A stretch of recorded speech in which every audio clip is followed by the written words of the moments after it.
नमस्कार, मैं गिरीश आप सभी का स्वागत करता हूँ हीरा एग्रो इंडस्ट्री में। और आज के वीडियो का टॉपिक है कि जो किसान भाई पाइपलाइन करते हैं तो वह पाइपलाइन पे एयर वॉल और प्रेशर रिलीज वॉल लगवाना चाहिए क्या, और लगवाना चाहिए तो दोनों में फ़र्क क्या है। और विशेष रूप से मैं हमारे एक व्यूअर्स है जिनका नाम है वरुण सिंगोल, इनको धन्यवाद करना चाहूँगा कि इन्होंने यह सवाल पूछा था। इनका सवाल पहले आपके लिए पढ़ के दिखाता हूँ। प्रेशर रिलीज वॉल और एयर रिलीज वॉल में क्या डिफरेंस है। और अगर आप यह वीडियो या बाकी कुछ वीडियो देखने के बाद अगर आपके मन में भी कोई भी सवाल आता है, pipeline, drip, sprinkler, mulching paper, spray pump, तो इसके बारे में कोई भी सवाल आता है तो आप कमेंट में पूछिए, उसका जवाब मैं इसी तरीके के वीडियो स्वरूप में आपको दूंगा। और यह टॉपिक क्यों ज़रूरी है, क्योंकि देखिए कई बार किसान भाई को नई मोटर लगवानी रहती है, नया खेत उनका रहता है या पुराने खेत में कुछ नए प्रकार का पाइपलाइन करना रहता है, तो वो बहुत दुविधा में रहते हैं कि कैसे करना, क्या करना। मैं आपको बताना चाहूँगा एक अनुभव कि अब भी कुछ दिन पहले हमसे यहाँ पे जलगांव आके एक किसान भाई, वर्धा के हैं, वो बड़े इंडस्ट्रियलिस्ट है। ऐसा नहीं कि सिर्फ किसान है, किसान भी है और इंडस्ट्रियलिस्ट भी है। वो एक 350 स्प्रिंकलर के फवारे के पाइप लेके गए और उधर जाने के बाद उन्होंने वहाँ के, जैसे मैं हर वीडियो में बताता हूँ या कई वीडियो में मैंने बताया है कि मोटर इंजीनियर के साथ, मतलब जो भी कंपनी ब्रांडेड है उसके इंजीनियर के साथ बैठ के सब डिस्कशन करके फाइनल करो। तो उन्होंने वही तरीके की मोटर फाइनल की, लेकिन उसके बाद उनका हमेशा एक कंप्लेंट आ रही है कि उनकी पाइपलाइन फूट रही है।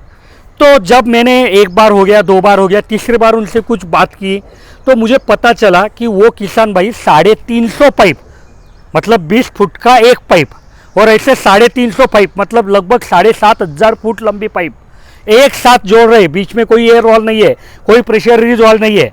तो फिर प्रेशर आके पीछे जो मोटर के पास की पाइपलाइन है वहाँ पे पानी का बैक प्रेशर आके वो फूट रहे। तो यही अनुभव से मैंने यह टॉपिक को लेना ज़रूरी समझा, क्योंकि इसी तरीके की गलती आपसे भी होती है। तो सबसे पहले मैं आपको ये बताऊंगा कि एयर वॉल मतलब क्या, बाद में ये बताऊंगा प्रेशर रिलीज वॉल मतलब क्या, दोनों में क्या फ़र्क है। और यहाँ पे बोर्ड पे आपको कुछ एयर वॉल कहाँ लगवाना चाहिए, कौन से स्थिति में लगवाना चाहिए, कौन से पॉइंट पे लगवाना चाहिए, ये सब चीज़ें भी बताऊंगा। प्रेशर रिलीज वॉल भी यही सब चीज़ें बताऊंगा। हो सकता है वीडियो थोड़ी लंबी बने, लेकिन आखिरी तक ज़रूर आप जुड़े रहिए। और अगर आपने अभी तक हमारे चैनल को सब्सक्राइब नहीं किया है तो ज़रूर कीजिए, बाजू में जो घंटे का बटन है उसको भी दबा दीजिए। तो जो ये एयर वॉल रहता है ना, तो एयर वॉल क्यों लगवाना चाहिए, तो सबसे पहले एक चीज़ समझिए कि आप जब पाइपलाइन करते हो और अगर आपने ड्रिप स्प्रिंकलर लगवाई है तो आपकी पाइपलाइन एक क्लोज सिस्टम है।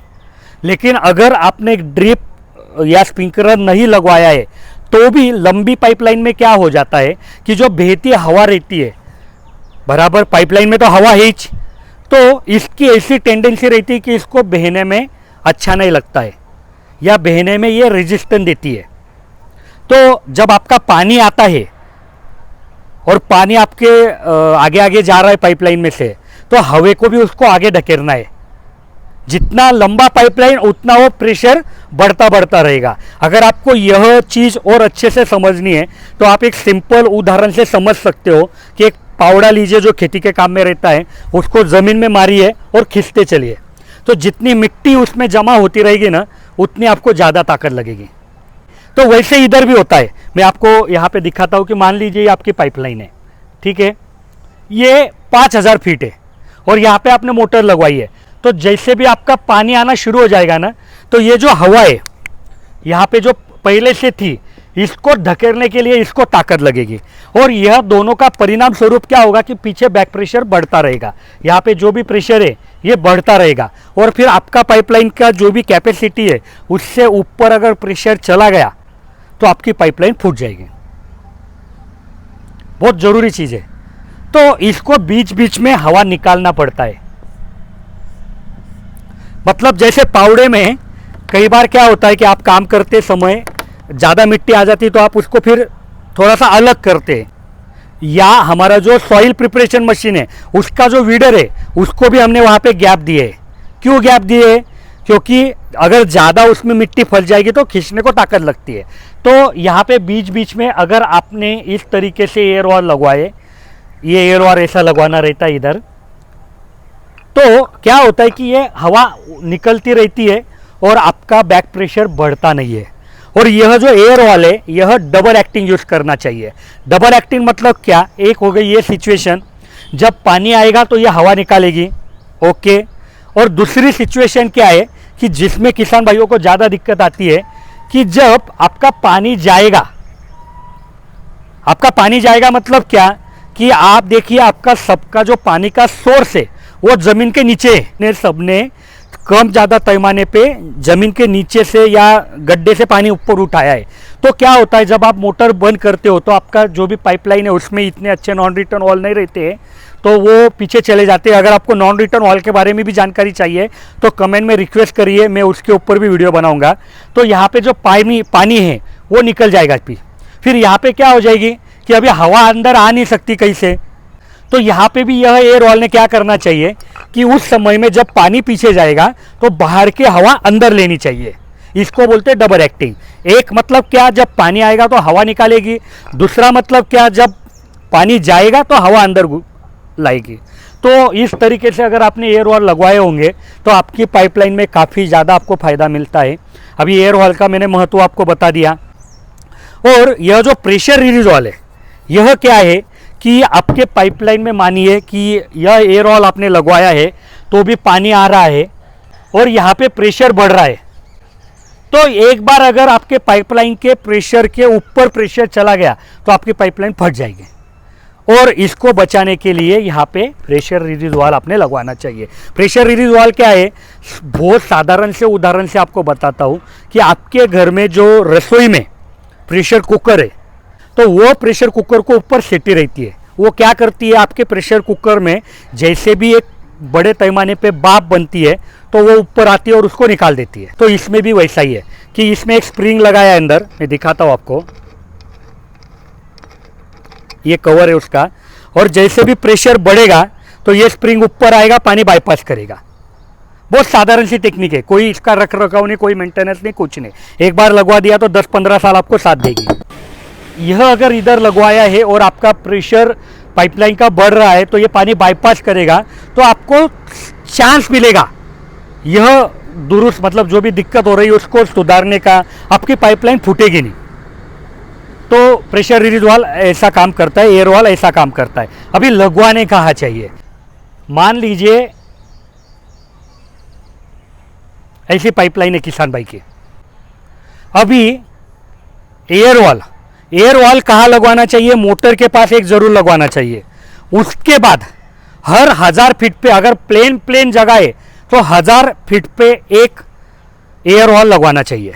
अगर ऐसा कुछ है कि पाइपलाइन ऊपर जा रही है, नीचे आ रही है, तो देखिए आपका पानी जैसे आएगा, जैसे हवा ऊपर जाएगी, ओके, तो एयर वॉल आपने ये पॉइंट पे लगवाना चाहिए कि यहाँ से आएगी, ऊपर हवा निकल जाएगी।